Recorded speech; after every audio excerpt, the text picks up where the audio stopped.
우리 좌우에 계신 분들과 인사하겠습니다. 주 안에서 사랑하고 축복합니다. 주 안에서 사랑하고 축복합니다. 네. 자, 오늘 본문은 지난주 보았던 말씀의 내용과 연결되어 있습니다. 우리가 지난주 보았던 말씀 어떤 내용이었죠? 귀신 들려서 말을 못하게 된 한 사람을 예수님께서 귀신을 쫓아내므로 치유하시고 말이 다시 회복되지 않습니까? 좋은 일이잖아요. 누가 봐도 말 못했던 사람이, 인간은 입을 지어준 이유가 말하기 위함인데 말 못했던 사람을 예수님께서 고쳐주셨으니까 이건 뭐 비난의 여지가 없는 거잖아요. 꼬투리 잡을 여지가 없는데 꼬투리 잡는 사람들이 있었다 그랬죠. 누구였습니까? 바리새인들, 서기관들, 당시에 종교 기득권자들이 비난을 했어요. 그 비난도 두 부류로 나눠졌습니다. 한 부류는 예수님이 귀신을 쫓아낸 걸 갖다가 사탄의 힘을 힘입어 그 일을 한다, 이 말도 안 되는, 바알세부를 힘입어 귀신을 쫓아냈다라고 그렇게 비난하는 세력이 있었고, 또 한 부류는 그거 가지고는 안 돼, 하늘로부터 오는 더 큰 표적을 보여달라, 더 큰 표적을 보여달라라고 그렇게 표적을 구했습니다. 자, 오늘 본문은 바로 요거 갖고는 안 돼, 더 큰 거 보여줘봐, 더 큰 기적 보여줘봐 라고 구하는 자들에 대한 예수님의 답변이십니다. 이렇게 시작합니다. 29절 상반절, 무리가 모였을 때에 예수께서 말씀하시되 이 세대는 악한 세대라 표적을 구하되 그랬습니다. 자, 표적을 구하는 세대를 악한 세대라 정의하시는데 왜 그럴까요? 일단 표적이라고 하는 단어 자체를 좀 우리가 이해할 필요가 있는데, 헬라어로 세메이온이라고 하는 단어를 쓰고 영어로는 보통 시그널, 사인 이렇게 씁니다. 표적이 가리키는 뭔가가 있다는 거죠. 우리가 깜빡이를 켜면 깜빡이 켜는 자체에 의미가 있는 게 아니라, 깜빡이를 운전하다가 깜빡이를 이렇게 왼쪽 깜빡이, 왼쪽은 이쪽이죠. 왼쪽 깜빡이를 켜면 어디로 가겠다는 신호예요. 왼쪽으로 가겠다는 신호니까 주의를 하겠죠. 그러니까 표적이라고 하는 것이 그런 의미가 있는데, 예수님이 하나님의 아들이고 예수님이 하나님이 보내신 메시아가 맞다는 증거를 보여주는 것, 그게 표적이거든요. 근데 메시아가, 즉 예수가 보여줘야 할 표적은 그냥 단순한 표적이 아니잖아요. 본인이 하나님의 아들이라 그랬고 구원하러 왔다 그랬고 메시아라고 그랬으니까 하나님이 보내신 자가 맞다는 믿을 만한 증거, 예를 들면 하나님만 할 수 있는 일을 예수님도 해야 된다는 거죠. 그러니까 표적이 단지 어떤 표시, 어떤 증거 이상의 기적적 표적을 말하는 거예요.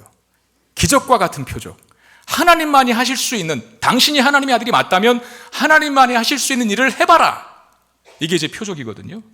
근데 여러분, 예수님께서는 이미 많은 기적을 일으키셨죠. 이미 많은 기적을, 누가복음 지금 11장에 이르렀는데 굉장히 많은 기적을 행하신 예수님 보셨어요. 병든 자들을 고치는 건 말할 것도 없고, 귀신 들린 자들을 고쳐주셨고, 귀신을 쫓아내시고, 심지어는 죽은 자까지도 살리셨어요.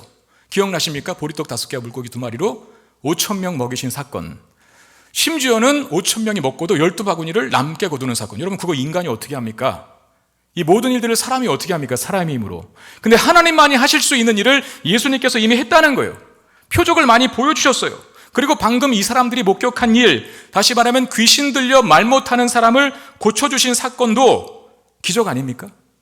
그럼에도 더 큰 기적을 보여달라라고 말하는 거죠. 여러분, 기적만을 추구하는 신앙은 항상 더 큰 기적을 원하게 되어 있습니다. 왜? 기적이 완전한 믿음을 갖게 하는 것은 아니기 때문에 그래요. 자, 기적이 완전한 믿음을 갖게 만든다면 이 세상에서 가장 잘 믿게 될 민족은 누굴까요? 전 세계에서 가장 믿음을 강력하게 가지고 있을 나라가 어느 나라일까요? 이스라엘이죠, 당연히. 이스라엘 역사를 보세요. 여러분, 성경이 하나님의 말씀이기도 하지만 이스라엘의 역사를 기록한 그 역사적인 요소도 들어있거든요. 근데 이스라엘의 역사를 보면 과연 어떤 나라가 이런 역사를 가지고 있을까 싶을 정도로 너무나 기적적이고 초월적인 일들이 많잖아요. 하나만 예를 들면, 이 민족이 시작됐을 때 애굽에서 노예로 벗어나는 일도 그렇고, 노예에서 벗어나는 일도 그렇고, 광야에서 40년 동안 살아가는데 의복이 헤어지지 않고 신발이 닳지 않았다 그러고, 굶어 죽은 사람 한 사람도 없었고. 왜? 하늘에서 내린 만나를 먹었으니까.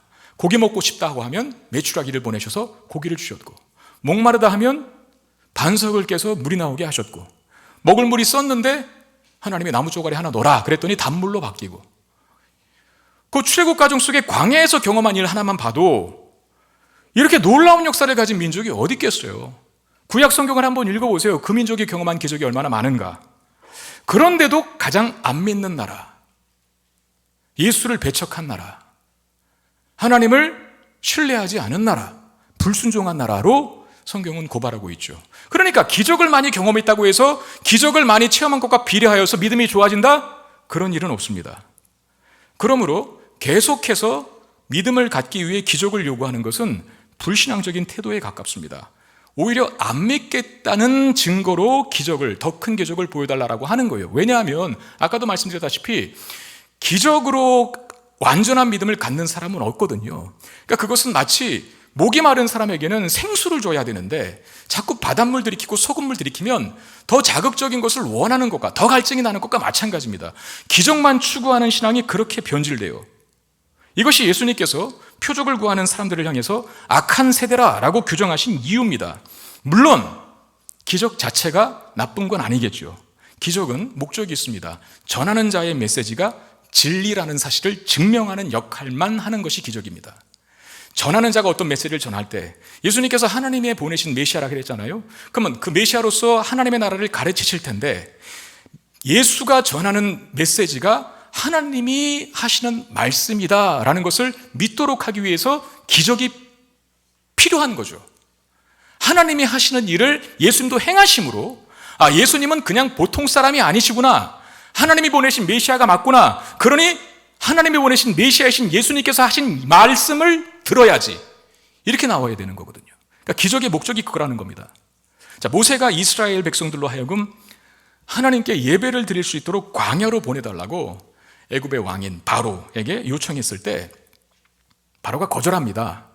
당연히 거절하라겠죠. 왜냐하면 이스라엘 백성들이 노예로 지금 부리고 있는데 노예의 대표격인 모세가 와갖고 우리 이제 떠날 거다, 하나님이, 우리가 믿는 신인 하나님이 우리 보고 광야에 나가서 절기를 지키라고 하는데, 예배드리라고 하는데 우리 좀 보내주십시오 라고 했을 때 애굽 왕이 단번에 보내주겠냐 말입니다.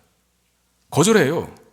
니들이 믿는 신이 나와 무슨 상관이 있냐 이러고, 니네들이 아직 정신을 좀 덜 차리고 요새 좀 편한가 보지 그러면서 더 고된 노동을 시키잖아요.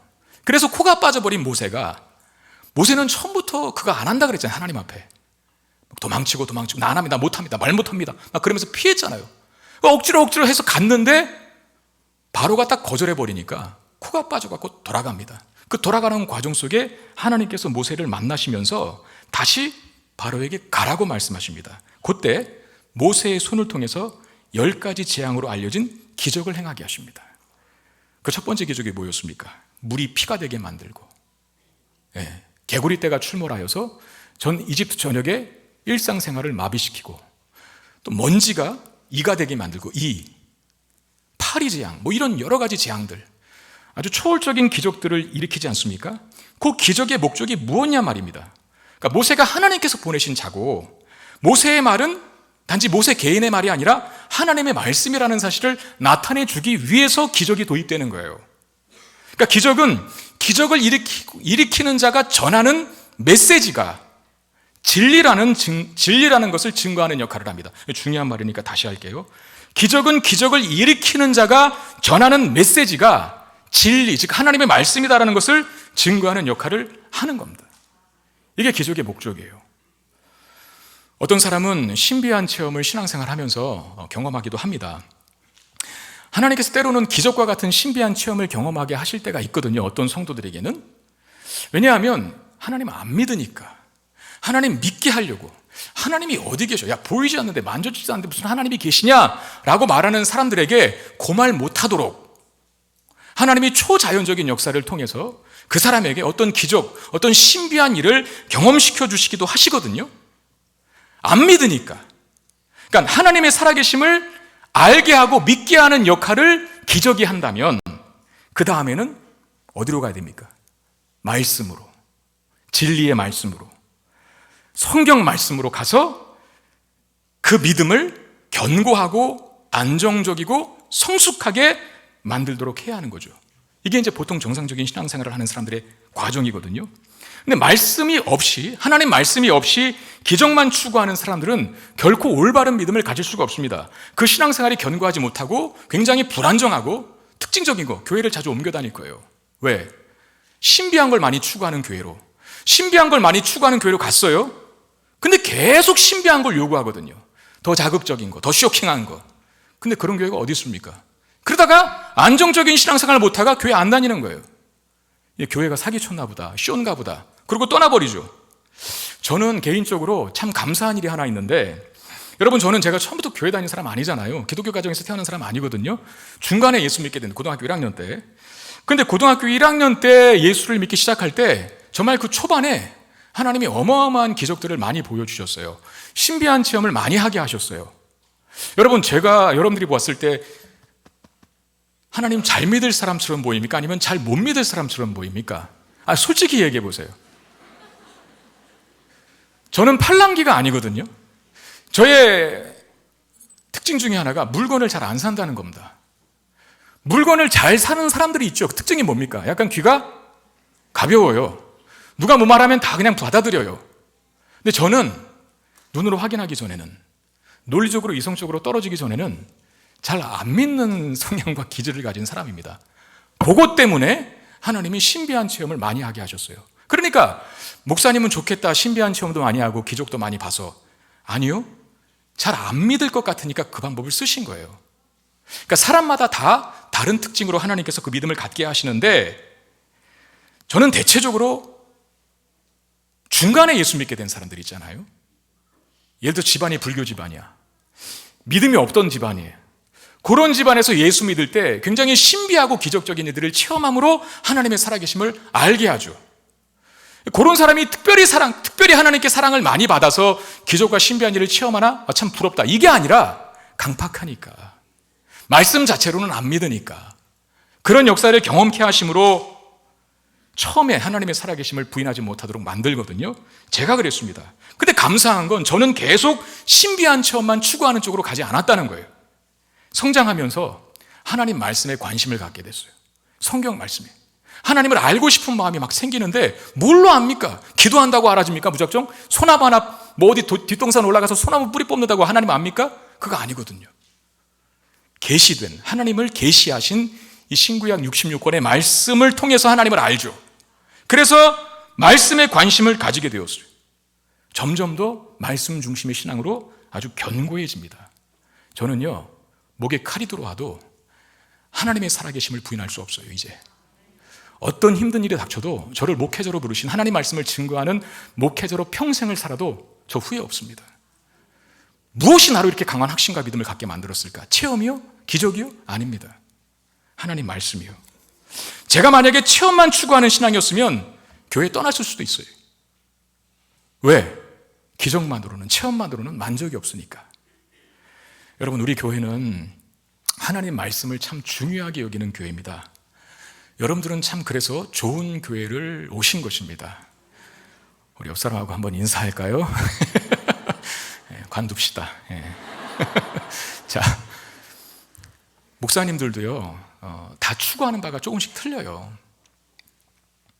근데 저는 목회자라면, 목회에 많은 요소들이 있지만, 뭐 상담도 있을 수 있고, 신방도 있을 수 있고, 뭐 교육도 있을 수 있고, 모두 다 있을 수 있겠지만, 찬양도 있을 수 있고, 리더십도 있을 수 있고, 행정가적인 기질도 있을 수 있겠지만, 필요한 것이죠. 그러나 제일 중요한 목회자적인 사역은, 목회자로서 해야 될 사역은 하나님 말씀을 증거하고 선포하고 가르치는 일입니다. 그게 꽝인데 다른 거 다 잘한다? 필요 없어요. 그런데 하나님 말씀을 가르치고 선포하는 일을 목숨처럼 여기고 교회 성도들을 지도한다. 다른 거 조금 부족해도 이분 대성할 겁니다. 왜? 하나님 말씀을 가르치니까. 하나님이 누구인지를 가르치시고, 하나님을 어떻게 믿어야 잘 믿게 되는 것이고, 그래서 정말 성숙한 신앙인으로 성도들을 만들려고 하는 그 선한 욕심을 가지고 말씀 사역을 하는데, 하나님이 그 교회 망하게 하시겠습니까? 우리 교회가 참 주차가 불편하고, 뭐 본당도 좀 어둡고, 여러 가지 불편한 것들이 많이 있어요. 그럼에도 불구하고 주일날 되면 1부, 2부, 3부 많은 성도들이 여기 오십니다. 왜 오십니까? 말씀 사모해요 오신 줄 믿습니다. 살아있는 말씀이 있으니까. 그리고 말씀을 통한 기적도 있거든요. 꼭 신비한 일만 체험하는 게 기적이 아니라, 하나님 말씀을 통해서 경험하는 기적은 그 말씀을 붙잡게 됐을 때 이기지 못할 적도 이기게 되고요, 견딜 수 없는 상황도 견디게 되고요, 내가 품을 수 없는 사람도 심지어 원수도 사랑하게 되는 그 넉넉함을 얻게 돼요. 여러분, 그것도 기적 아닙니까? 어떻게 원수를 사랑할 수 있어요? 원수 사랑하는 게 기적이고요. 저런 상황에 저 사람 어떻게 견딜까? 어떻게 저렇게 웃으면서 다닐까 싶지만 그 상황에서도 웃으며 다니는 사람들이 있어요. 아주 힘들고 어려운 고난 속에 처해 있음에도 불구하고 얼굴은 해같이 빛나고 늘 천사의 모습을 하고 다니는 성도님들이 있어요. 가만 보면 말씀 붙잡았기 때문에 그래요. 그건 기적 아닙니까? 저도 그것도 기적이라고 생각합니다. 바라옵기는 말씀을 사모하는 자가 경험하는 이 놀랍고 신비한 기적을 견딜 수 없는 상황도 견디고 품을 수 없는 사람도 품어내는 이 놀라운 일들을 경험하며 신앙생활하는 저와 여러분 되시기를 주의 이름으로 축원드립니다. 예수님 먼저 표적을 구하는 사람들의 악함을 드러내시기 위해서 더 큰 거 보여주세요, 더 쇼킹한 기적 보여주세요 라고 하는 사람들을 악한 세대라고 규정하지 않았습니까? 그들의 악함을 드러내기 위해서 두 가지 사건을 예로 드시는데, 먼저 30절 말씀을 보시면 요나가 니느웨 사람들에게 표적이 됨과 같이 인자도 이 세대에 그러하리라 그랬습니다. 요나라고 하는 사람이 나오는데 구약 요나서에 나오는 인물이죠. 요나는, 잘 들으세요, 북이스라엘의 선지자입니다. 이스라엘이 남과 북으로 갈렸을 때 북쪽 이스라엘이라고 하고 남쪽 유다 왕국이라고 하는데, 요나는 북이스라엘의 선지자였어요, 국적이. 근데 아수르라고 하는 나라가 당시에, 요나 시대 당시에, 요나 선지자가 살던 당시에 전 세계를 장악하는, 어떻게 보면 지배하는 패권을 가진 나라였어요. 그런데 이 막강한 군사력을 가진 아수르가 소국인 북이스라엘을 압박하고 있었습니다. 그러므로 북이스라엘 사람인 요나에게 있어서 아수르는 원수 같은 나라겠죠. 왜? 자기가 속한 나라를 자꾸 괴롭히니까. 그런 와중에 하나님께서 요나에게 아수르의 수도인 느니웨 성에 가서, 니느웨 성으로 가서 심판을 선포하라고 명령하십니다. 근데 요나는 니느웨로 가지 않습니다. 왜 안 갔냐면 자신이 선포한 심판의 메시지를 듣고 아수르 사람들이 회개하여 하나님의 심판을 거두실 수도 있다는 생각 때문에 안 갑니다. 그래서 니느웨 성의 반대편인 다시스로 가는 배를 타고 떠나는데, 가다가 풍랑을 만나서 요나가 바다에 던져지고, 바다에 던져져서 물고기가 삼키잖아요. 거대한 물고기가 물고기 뱃속에 들어갑니다. 그 물고기 뱃속에서 고통스러우니까 하나님 앞에 통회자복하는 기도를 합니다. 회개기도 한 거예요. 그 회개기도 한 이후에 물고기가 요나를 토해내요, 육지에 다시. 그리고 다시 니느웨 성으로 돌아가라, 말씀을 전하라 라고 하는 하나님의 음성을 듣고 요나는 니느웨 성으로 갑니다. 그리고 니느웨 성읍 사람들에게 심판의 메시지를 전하는데, 요나서 3장 4절에 있는 말씀이 딱 요거예요. 40일이 지나면 니느웨가 무너지리라. 요 말씀을 전했어요. 자, 전하긴 전하지만 아주 무성의하게, 성의 없이 심판의 메시지를 전한 거예요. 왜냐하면 니느웨라고 하는 성읍, 아수르의 수도인 니느웨라고 하는 성읍은 성경에 분명히 그 기록이 있거든요. 사람이 걸어서 3일 동안을 걸어 다녀야 다 돌아다닐 수 있는 도시입니다. 굉장히 큰 성읍이에요. 3일을 걸어 다녀야. 그런데 요나는 딱 하루만 해요. 그것도 한마디만. 40일이 지나면 니느웨가 무너지리라. 왜 그렇게 했을까요? 그러니까 요나의 마음속에는 회개는 했지만 요나의 마음속에는 아직도 아수르가 회개하고 심판에서 면하기를 바라지 않고 계속 범죄해서 하나님의 심판이 임하여 멸망하게 되기를 원하는 마음이 있어서 아주 무성의하게 40일이 지나면 아수르가 무너질 것이다, 이러고 끝낸 거예요. 근데 놀라운 일이 벌어지죠. 요나가 전한 정말 성의 없는 그 메시지를 듣고 니느웨 성읍에 국가적인 회개운동이 일어납니다. 왕은 말할 것도 없고 왕이 대신들에게 선포하죠. 다 베옷을 입어라. 베옷을 입는 이유가 뭐예요? 회개하는 거거든요. 심지어 가축들까지 금식을 시켜요. 우리 죄를 회개하자고. 그때 당시 아수르는 고대 세계에서 가장 포악하기로 유명한 제국이었거든요. 한 나라를 정복해 갈 때 그냥 정복하면 되는데 아주 잔인하게 사람들을 죽여요. 포악하게. 저게 인간이 할 짓인가 싶을 정도로 아주 잔혹하게 다른 나라를 정복해 가는데 참 악한 짓을 많이 한 나라가 아수르입니다. 그런데 놀랍게도 요나가 선포한 메시지를 듣고 그 성읍의 사람들이 회개해요. 이런 걸 보면 우리가 저 사람은 좀 구원에서 제외됐을 거다라고 단정할 사람은 아무도 없다는 거죠. 여러분, 우리가 이제 조금 있다가 이제 새생명 전도 축제 선포할 텐데 그럼 전도 대상자를 한번 떠올리고 작정서에 작정 기록을 하지 않습니까? 그러면 대체적으로 여러분, 우리는 가족들 내지는 믿지 않는 가족들 내지는 그래도 나와 잘 통하는 착한 누군가, 이 사람을 기록해서 써낼 거예요. 나를 괴롭히고, 정말 교회라고 하는 것은 상극이고, 예수의 예자도 꺼내면 막 그냥 욕부터 먼저 나오는 누군가가 있다면 그 사람을 전도 대상자로 작정하면서 작정서에 쓰는 사람은 제가 볼 때 100에 1명도 없을걸요. 왜? 안 될 것 같으니까. 내가 복음 전해봤자 저 사람 교회 안 나올 거고, 저 사람은 내가 볼 때 하나님도 포기한 사람일 거야, 이렇게 단정 지을 만한 사람이 있지 않습니까? 그런데 오늘 요나서가 아니라 이 예수님께서 하시는 말씀 중에 요나가 하는 행위를 보면 요나는 상당히 무성의하게 심판의 메시지를 전했거든요. 그런데도 그 포악한 나라인 아수르 땅에 거국적인 회개가 일어납니다. 그것도 하나님을 모르는 이방인들이 상대적으로 약한 나라인 북이스라엘의 선지자 한 사람의 말에 이렇게 놀랍도록 반응한다는 거죠. 여러분, 하나님의 일은 모릅니다. 다만 우리는 우리가 할 일을 하면 되는 거예요. 저도 예배 시간에 항상 말씀을 준비하고 선포하기 전에 정말 기도 많이 하고 쓰고, 여기 올라오기까지 얼마나 많은 기도를 하겠어요. 그 중에 하나가, 하나님, 저는 선포하겠습니다. 은혜를 받게 하고 안 받게 하고 사람을 변화시키고 변화시키지 않고는 하나님의 영역인 줄 압니다. 저는 다만 제가 할 일을 하겠으니 저의 어설프고 때로는 조금 논리적이지 못하고 때로는 거칠고 야생마적인 표현을 한다 할지라도 그 말씀을 듣고 반응하는 성도들이 있을 줄 제가 믿겠으니 저는 제가 할 일만 하겠습니다. 사람을 말씀을 통해 변화시키는 일은 하나님이 해 주십시오 라고 마음먹고 올라서는 거거든요. 그래서 이렇게 말씀하셨나 봅니다. 디모데후서 4장 2절에 보면 너는 말씀을 전파하라. 때를 얻든지 못 얻든지 항상 힘쓰라 그랬어요. 때를 얻든지 못 얻든지 즉 전하고 기도해야 할 이유가 여기 있다는 겁니다.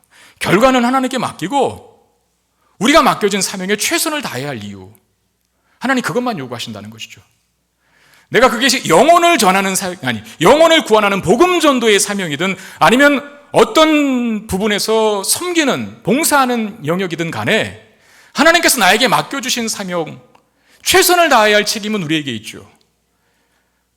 결과는 하나님께 있다는 걸 믿고, 비록 내가 부족하고 연약하다는 것을 알지만 부족하고 연약한 입술을 통해 선포되는 말씀이 영혼을 때로는 변화시킬 수 있다는 것을 믿고 제가 하듯이 부족하고 연약한 우리의 사역을 통해서도 교회를 아름답고 건강하게 세울 수 있는 하나님의 것을 믿고 최선을 다해서 우리에게 맡겨진 사명 잘 감당할 수 있게 되기를 바랍니다.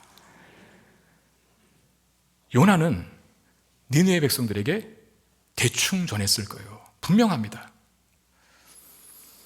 거기에 무슨 논리도 심지어는 열정도 빠졌을 거예요. 여러분, 말씀을 전할 때 열정이 필요하거든요. 근데 요나가 열정을 가질 리가 있겠습니까? 왜? 속마음으로는 아수르가 망했으면 좋겠는데. 그러니까 논리도 열정도 없었을 거예요. 그냥 단 한마디, 40일이 지나면 니느웨가 무너지리라 이렇게 말하고 끝내요. 여러분, 제가 지금 이 시간에도 말씀을 전하고 있지만, 설교하고 있지만 이 설교 한 편 준비하기 위해서 얼마나 많은 시간이 드는지 모릅니다. 또 정말 여기 공 많이 들여요. 진짜 수십 번 본 것 같아요. 보고 또 보고 보고 또 보고, 뺄 거 빼고 다시 넣을 거 넣고 순서 바꾸고, 어떻게 하면 더 논리적으로 질서 정연하게 구성해서 성도들이, 우리 사랑하는 성도들이 말씀을 알아듣게 할까, 얼마나 많이 노력하는지 모릅니다. 그리고 이 성경 말씀이 사실 쉽지 않잖아요. 그냥 읽을 때 여러분들 한 번 읽어서 이거 다 알아듣습니까?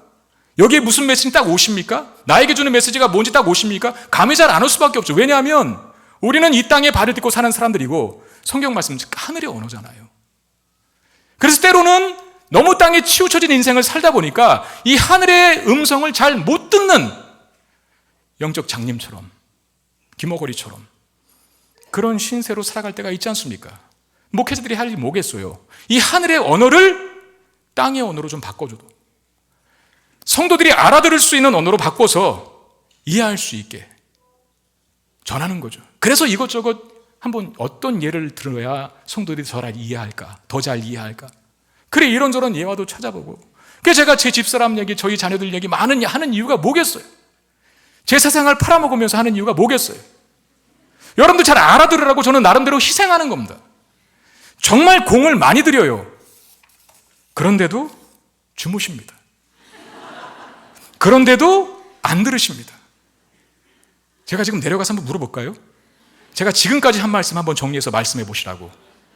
몇 명이 대답할 수 있을까요? 여러분, 제가 나는 어떤 사람인지 알 수 있는 소스를 하나 드릴게요. 제가 보통 35분, 짧으면 35분, 길면 40분 설교하거든요. 그 시간이 짧게 느껴지시는가 아니면 길게 느껴지시는가? 목사님 40분 설교했는데 난 10분 들은 것 같다. 그 사람은 집중하고 있는 거예요. 할렐루야. 네. 근데 이제 20분 했는데 1시간 한 것 같이 느껴지는 거예요. 하품만 계속 나오고. 그 사람은 안 듣는 겁니다. 요나는 그 포악한 니느웨 백성들에게 40일이 지나면 니느웨 성이 무너지리라. 끝! 그랬어요. 제가 만약에 제 설교 시간에 1분 하겠다라고 하고, 여러분 예수님 믿으셔야 합니다. 죄에서 돌이키십시오. 하나님이 여러분들을 사랑하시고 예수를 믿어야만 구원받습니다. 기도합시다. 이러고 끝냈어요. 은혜 받을 사람 몇 명 될까요? 자기의 삶을 돌이키고 회개하고 하나님의 사랑에 하염없이 눈물을 흘리는 사람이 몇 명 될까요? 한 명도 없을걸요? 우리가 강팍해졌다는 증거입니다. 더 논리적이어야 하고, 더 예를 많이 들어야 하고, 더 재미있게 해야 되고, 더 쉽게 해야 되고. 나쁜 건 아니지만 왜 우리가 어쩌다가 이 지점까지 갔습니까? 정말 예수 믿으세요. 돌이키세요. 하나님이 당신을 사랑하십니다. 요 세 마디만 해도 통곡하고 회개하고 자복하여 죄악된 삶을 청산하고 하나님 더 잘 믿겠습니다라고 그 말씀 듣고 반응하는 삶을 우리 성도들이 산다면 얼마나 좋을까? 여러분들에게 부탁드립니다. 말씀 앞에 섰을 때, 그게 예배 시간에 설교자를 통해서든 아니면 내가 큐티할 때든 아니면 성경 공부할 때든 간에 내 안에 있는 반항심을 좀 버리십시오. 거부감을 좀 내려놓으십시오. 그거 다 버리고 하나님 말씀이잖아요. 전재호의 말이 아니라 하나님의 말씀이잖아요. 그 하나님 말씀 앞에 영적인 유연함을 가지고 마음을 열어 그 말씀을 받을 수 있는 저와 여러분 되시기를 바랍니다. 예수님께서 이 요나의 사건을 말씀하신 이유가 뭡니까? 32절에 심판 때에 느느웨 사람들이 일어나 이 세대 사람을 정죄하리니 이는 그들이 요나의 전도를 듣고 회개하였음이거니와 요나보다 더 큰 이가 여기 있느니라 그랬어요. 예수님께서 이 말씀하신 이유가 거기 있죠. 요나의 저 성이 없는 40일이 지나면 니네가 무너질 것이다. 요 한마디에도 니네의 상 사람들은 회개했다. 그것도 하나님을 알지 못하는 이방 나라가 말이다. 그런데 지금 요나보다 더 큰 분이신 내가, 예수가 왔는데, 그리고 직접 기적을 경험시켜줬고 생명과 진리 대신 말씀을 전하고 있는데 자타가 하나님의 백성이라고 자랑하고 있는 이스라엘 백성들이 예수님을 거부하고 그의 말씀은 듣지도 않아요. 그거 갖고 못 믿겠어, 더 큰 기적 보여줘, 이러고 있잖아요. 지금 또 하나의 사건이 있습니다. 바로 솔로몬을 찾아온 남방여왕에 관한 이야기인데 31절에 심판 때에 남방여왕이 일어나 이 세대 사람들을 정죄하리니 이는 그가 솔로몬의 지혜로운 말을 들으려고 땅끝에서 왔음이거니와 솔로몬보다 더 큰 이가 여기 있으며 그랬습니다. 여러분, 솔로몬은 지혜로 유명한 사람이거든요. 하나님께서 그에게 지혜를 주셨지 않습니까? 그 신적인 지혜가, 그래도 솔로몬이 한 나라의 왕이니까 잘 나가던 아버지 다윗의 아들이잖아요. 그러니까 이방 나라에도 소문이 퍼진 거예요. 야, 저 이스라엘의 왕이었던 다윗의 아들 솔로몬이 집권했는데 그 사람이 지혜가 꼭 신이 내린, 하늘에서 내려온 지혜 같더라 라고 하는 소문이 이방 나라에도 퍼지기 시작합니다. 그때 그 솔로몬의 지혜가 진짜가 맞는지, 정말 신적인 지혜가 맞는지를 직접 확인하기 위해서 아라비아 땅끝에서 찾아온 여왕 한 사람이 있었어요. 오늘 본문에는 남방여왕이라고 되어 있는데 우리가 열왕기 상 말씀 봤지 않습니까? 그 열왕기 상 말씀에서 이 여인을 스바 여왕이라고 그랬어요. 스바는 오늘날 예멘 땅을 말합니다. 예멘이라고 하는 나라가 있잖아요. 제가 지도를 보니까 정말 예멘이 바다 끝에 있더라고요. 그러니까 예멘 땅에서 이스라엘까지 올 때 그 거리가 2000km가 넘는데요, 당시에. 여러분, 무슨 비행기가 있는 시대도 아니고 KTX가 있었던 시대가 아닌데 2000km를 예멘의 여왕이 솔로몬의 지혜가 진짜인지 아닌지를 확인하기 위해서 온 거예요. 얼마나 갈급했으면. 이 왕이 솔로몬에게 찾아올 때 그냥 왔겠습니까? 뭐 선물 보따리도 갖고 왔겠지만 선물 보따리를 넘겨줄 때까지는 뭐가 필요하겠습니까? 질문. 정말 이 사람이 지혜자가 맞는지. 여러분, 여왕이지 않습니까? 그 나라에도 왜 현자가 없겠어요? 왜 철학하는 사람이 없겠어요? 왜 지혜자들이 없겠어요? 그런데 물어보면 인생의 고민과 인생의 답답함과 그로 인한 갈증과 영적인 이 공허함을 누구도 시원하게 답해줄 수 있는 사람이 없는 거예요. 그럼 솔로몬이라면 답해줄 수 있을까라고 해서 그 먼 길을 찾아온 거죠. 근데 놀랍게도 자기네 땅에서는 누구도 대답할 수 없는 스바야 왕이 가진 질문을 솔로몬은 1초도 고민 안 하고 다다다다다 얘기합니다. 그래 이 스바야 왕이 솔로몬 앞에 하는 말이 있습니다. 열왕기상 10장 9절. 당신의 하나님 여호와를 송축할지로다. 여호와께서 당신을 기뻐하사 이스라엘 왕위에 올리셨고 여호와께서 영원히 이스라엘을 사랑하심으로 당신을 세워 왕으로 삼아 정의와 공의를 행하게 하셨도다. 이게 뭡니까? 스바야 왕이 인정한 거죠. 솔로몬이 하나님이 내리신 지혜를 가진 자가 맞다는 것을. 그리고 너에게 그런 지혜를 주신 하나님을 나도 송축하겠다, 찬양하겠다 그러잖아요. 자, 여러분, 예수님께서 이 두 가지 얘기, 요나의 메시지를 듣고 니느웨 사람들이 회개한 것과 솔로몬의 말을 듣고 스바야 왕이 솔로몬의 지혜를 인정하고 하나님을 찬양한 것과 이 말씀을 하신 이유가 뭡니까? 이 둘의 공통점이 뭐예요? 니느웨 사람들과 스바야 왕의 공통점은 뭡니까? 그들이 메시지를 들었고 그 메시지에 정당하게 반응했다는 것이 공통점입니다. 니느웨 사람들은 요나의 메시지를 받아들여서 하나님께 회개했고 스바야 왕은 솔로몬의 말을 듣고, 즉 메시지를 듣고 그의 지혜를 인정하며 하나님을 높였어요. 그리고 심지어 둘 다 뭡니까? 이방인입니다. 하나님을 모르는. 그런데 하나님의 백성이라고 자부하는 유대인들은 요나보다 솔로몬보다 비교할 수 없이 더 탁월하고 위대하시고 훌륭하신 하나님이신 예수님이 왔음에도 불구하고 예수님을 거부합니다. 메시지를 받아들이지 않습니다. 뭔가 거꾸로 된 느낌 받지 않으세요? 말씀을 잘 받아들여야 할 사람들이 말씀을 거부하고 있고 말씀을 거부할 것으로 생각되던 사람들이 말씀을 잘 받아들여서 회개하고 하나님을 찬양하는 일들이 벌어지는데, 저는 이 대목에서 우리의 모습을 생각해 봤습니다. 우리도 동일한 문제가 있을 수 있거든요. 죄송하지만 이해하고 들으세요. 신앙 연주가 오래되고 어렸을 적부터 교회를 다니는 사람들의 부작용 중에 하나가 있다면 그것은 하나님 말씀을 가슴 뜨겁게 잘 안 받는다는 겁니다. 일단 저의 경험을 한번 말씀을 드리겠습니다. 우리 교회 부목사님들이 설교를 참 잘하신다고 소문이 났습니다. 말씀을 잘 전하신대요. 저도 부목사님들이 설교할 때 뒤에 앉아서 예배 드릴 때 가끔 설교를 들으면서 제가 스스로 이런 생각을 하실 때가 있어요. 내가 저 나이 때는 저렇게 설교했을까? 저 나이 때, 저 정도 연차 때, 참 잘하신다, 그렇게 생각이 되거든요. 근데 어떤 점에서 저의 문제를 발견하게 되냐면, 가끔씩 저희 집사람이 어느 부목사님이 설교하신 후에 성도님 중 한 분이 자기에게 와서 우리 목사님, 어느 목사님 설교를 듣고 많은 은혜를 받았다고, 도전을 받았다고, 큰 깨달음을 얻었다고 우리 집사람에게 얘기할 때가 있어요. 그럼 그 얘기를 저희 집사람 저에게 가서 다시 얘기합니다. 어느 목사님 말씀 전할 때 어느 성도님이 은혜 많이 받았다고 그러시더라고요. 제가 그 얘기를 들었을 때 그래? 참 감사하다, 좋은 일이다, 우리 교회는 참 행복한 교회네, 이런 생각이 들어요. 그런데 저를 볼 때 좀 당황스러울 때가 있거든요. 그냥 뭐냐면 그 목사님의 설교를 저도 들었거든요. 근데 저는 도대체 저 집사님이 어느 지점, 어느 포인트에서 은혜를 받았지? 아무리 생각해도 그 지점이 없는 거예요, 저에게는. 그때 제가 깨달았죠. 내가 무죄졌구나. 이제 웬만한 말씀에는, 웬만한 메시지에는 잘 반응하지 않는구나.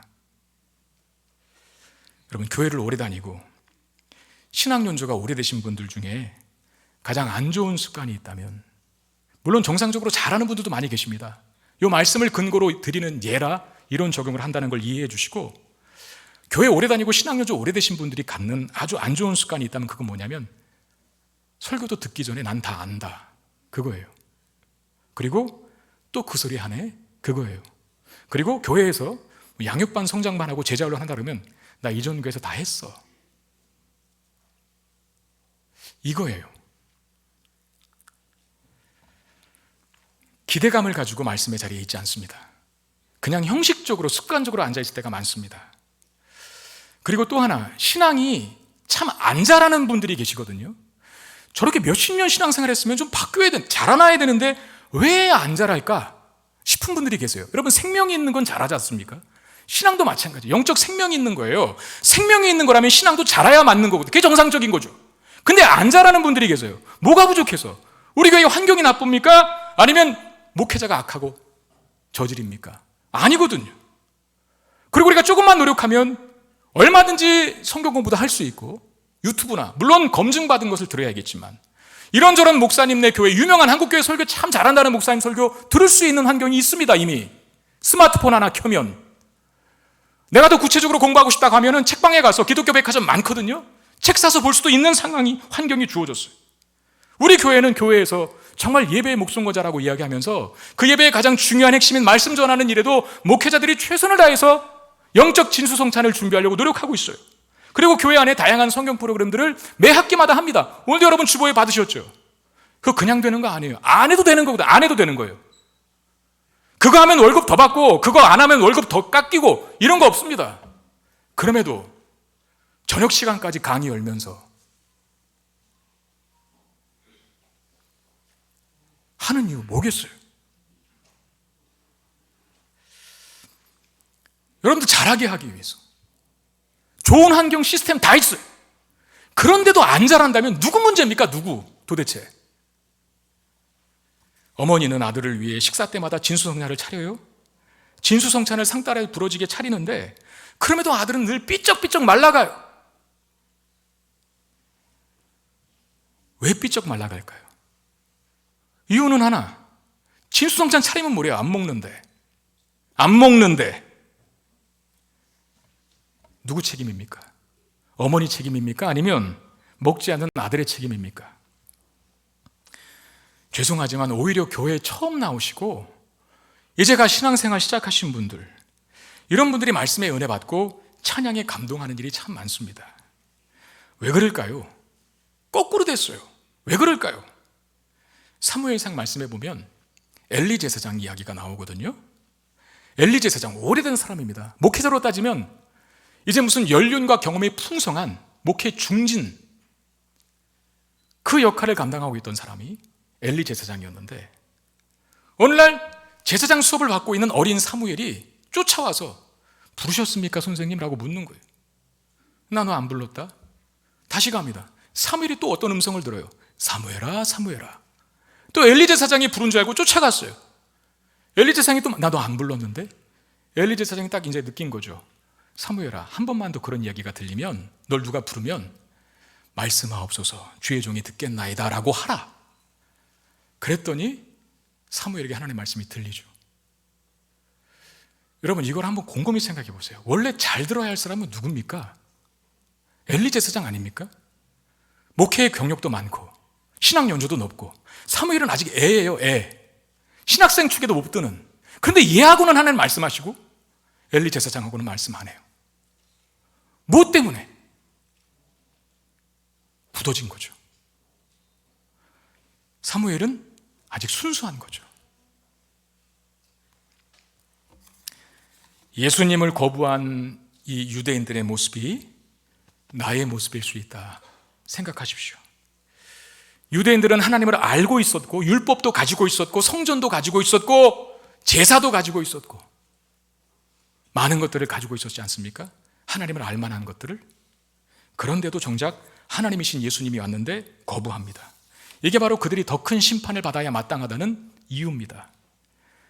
여러분, 우리가 굳어지지 않도록, 신앙이 습관이나 형식적이 되지 않도록 우리 영혼의 상태를 늘 점검해야 합니다. 그러기 위해서 하나님과의 친밀함을 잃지 말아야 돼요. 하나님과의 친밀함에 있어서 가장 중요한 것은 하나님 말씀을 듣고 그 말씀에 반응하는 겁니다. 그래서 오늘 보면 바로 앞구절인 11장 28절에 이런 말씀을 하셨죠. 예수께서 이르시되 오히려 하나님 말씀을 듣고 지키는 자가 복이 있느니라 그랬어요. 여러분, 우리 귀한 신앙생활 하는 거 복되게 해야 되지 않겠습니까? 죽지 못해 하는 신앙생활이 아니라, 마지못해 하는 신앙생활이 아니라, 내가 정말 하나님을 알고 신앙생활하는 것이 내 인생에 가장 크게 받은 큰 축복이다라고 고백할 만할 그런 복된 신앙생활을 하는 것이 맞는 것 아닙니까? 그러기 위해서는 하나님 말씀을 듣고 지켜야 합니다. 우리 교회는 그 일을 돕기 위해서 공정예배의 설교사역에 아주 집중하고 충실하려고 하고요. 그래서 여러분들이 예배 중에 선포되는 하나님의 말씀을 잘 들으려고 하셔야 돼요. 귀를 기울이려고 하셔야 돼요. 목사님들의 입을 통해서 선포된 하나님의 말씀을 하나도 놓치지 않겠다라고 하는 그 집중력을 좀 가지고 임해 주시기를 바랍니다.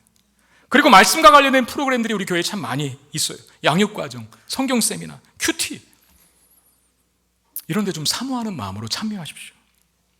그리고 지금 우리 자녀들을 위해서 봄설이 성경학교와 겨울 수련회가 그저께부터 진행 중에 있습니다. 이제 앞으로 계속 진행될 텐데, 우리 자녀들로 하여금 말씀이 선포되는 자리에 있게 해야 하지 않겠습니까? 예수님께서 말씀을 믿지 않는 세대를 악한 세대라고 규정하셨어요. 악할 수밖에 없는 게, 말씀이 있어야만 인생의 방향이 뭔지를 알고, 인생의 목적이 뭔지를 알고, 어떻게 살아야 생명길인지를 아는데, 말씀이 없으니 이리 어긋나고 저리 어긋나고 지 마음대로 살아가고, 그러니 악한 세대 되는 건 당연한 일 아니겠어요? 그러나 말씀을 소유하면, 그 말씀을 듣고 그 말씀에 우리의 삶을 맞추면, 그것이 기준과 방향이 되어서 우리 인생의 목적을 발견할 수 있게 되고, 어떻게 살아가는 것이 인생의 참된 삶의 방향인가, 내용인가 라는 것을 알게 되게 된다는 거죠. 그래서 그런 사람을 악한 세대가 아닌 거룩한 세대로 불러주실 것입니다. 사무엘이 자신을 부르시는 하나님의 음성을 잘 분간하지 못할 때 이렇게 말했어요. 아까도 말씀드렸지만, 말씀하옵소서, 주의 종이 듣겠나이다. 그러자 사무엘에게 말씀이 들려지기 시작했고, 그런 사무엘을 통해서 영적 암흑시대였던 이스라엘 땅에 다시 영적인 회복과 부흥의 역사가 일어났습니다. 우리에게도 동일한 고백이 있게 되기를 바랍니다. 우리 한번 따라해 볼까요? 말씀하옵소서, 주의 종이 듣겠나이다. 아멘. 하나님 말씀에 영적 유연함을 가진 저와 여러분 되시기를 바랍니다. 그것이 우리 자신을, 우리 가정을, 그리고 우리나라를 복되게 만들어 줄 것입니다. 우리 말씀 생각하면서 찬양합시다. 주의 말씀은 내 발의 등이요 내 길의 빛입니다 라고 하는 마음의 고백을 담아 함께 찬양합시다.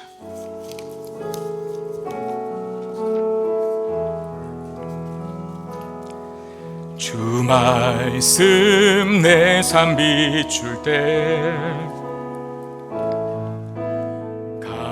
감사하게 하소서. 내게 주신 말씀, 그 말씀을 따라 살아가게 하소서. 주 말씀 내 삶 비출 때, 주 말씀 내 삶 비출 때 겸손하게 하소서.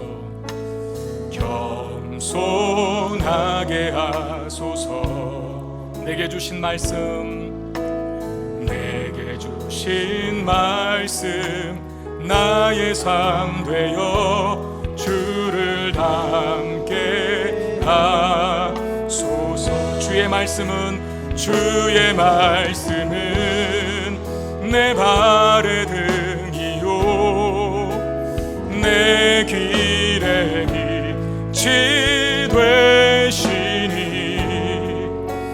그 말씀 따라 한 걸음 또 한 걸음 살아가게 주 말씀 내 삶 비출 때, 주 말씀 내 삶 비출 예배하게 하소서. 예배하게 하소서. 나의 모든 삶,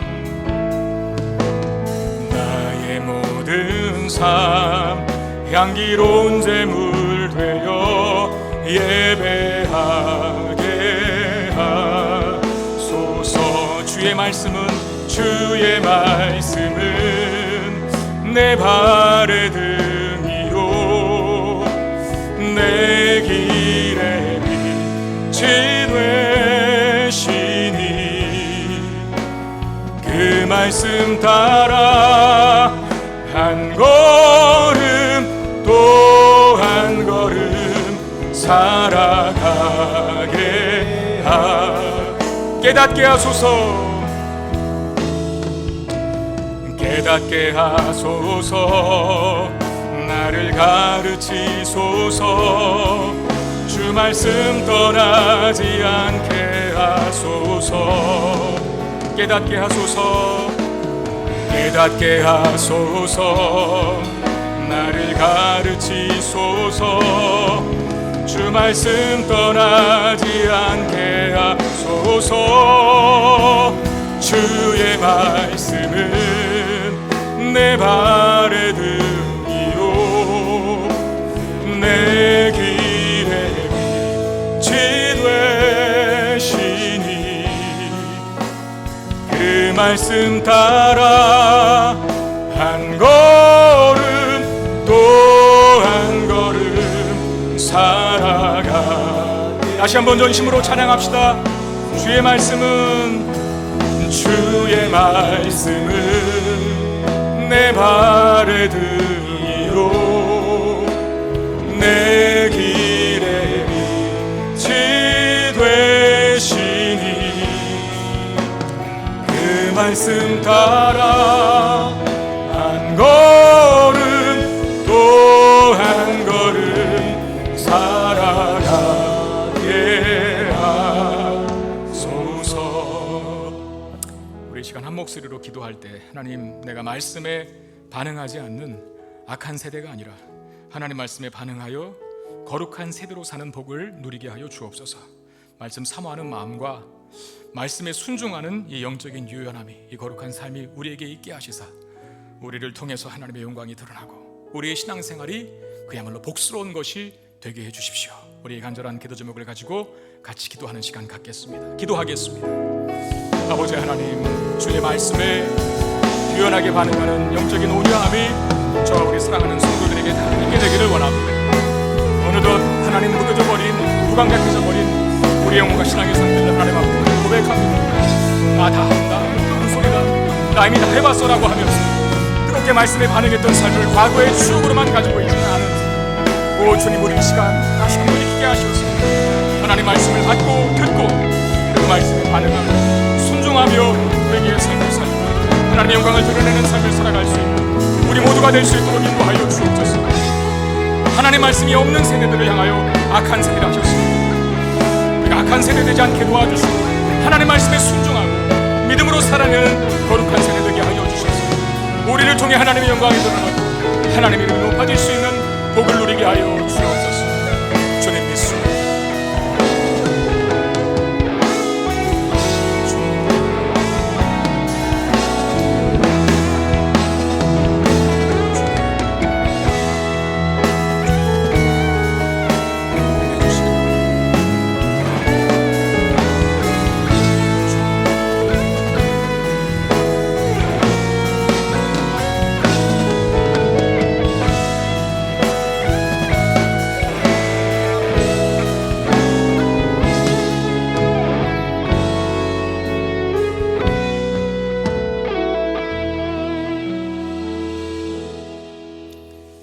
하나님, 우리의 마음이, 우리의 영혼이, 우리의 내면이 영적인 유연함을, 온유함을 소유하게 되기를 원합니다. 굳어지거나 무뎌지지 않게 하셔서 하나님 말씀이 정말 간절하고 열정적이게 선포되어도 듣지 못하는 강박한 심령으로 변질되지 않도록 하나님이 우리 안에 다시금 성령으로 충만하게 채워주시고 하나님의 은혜로 가득하게 하여 주시옵소서. 그 영적 유연함을 통해서 하나님 말씀을 듣게 하시고 그 말씀대로 살아가는 삶을 갖게 하셔서 우리의 신앙생활이 마지못해 하는 것이 아니라 그야말로 복되고 아름다운 신앙생활 되게 해 주시옵소서. 하나님 앞에 귀한 예물 드립니다. 주님 받으시고 당신의 나라와 영광을 위해 사람답게 쓰여지게 하시고 예물 드린 손길들 그의 신앙 고백을 받으시사 한 주간 우리의 필요를 우리 하나님 풍성하고 그리고 충만하게 채워 주시옵소서.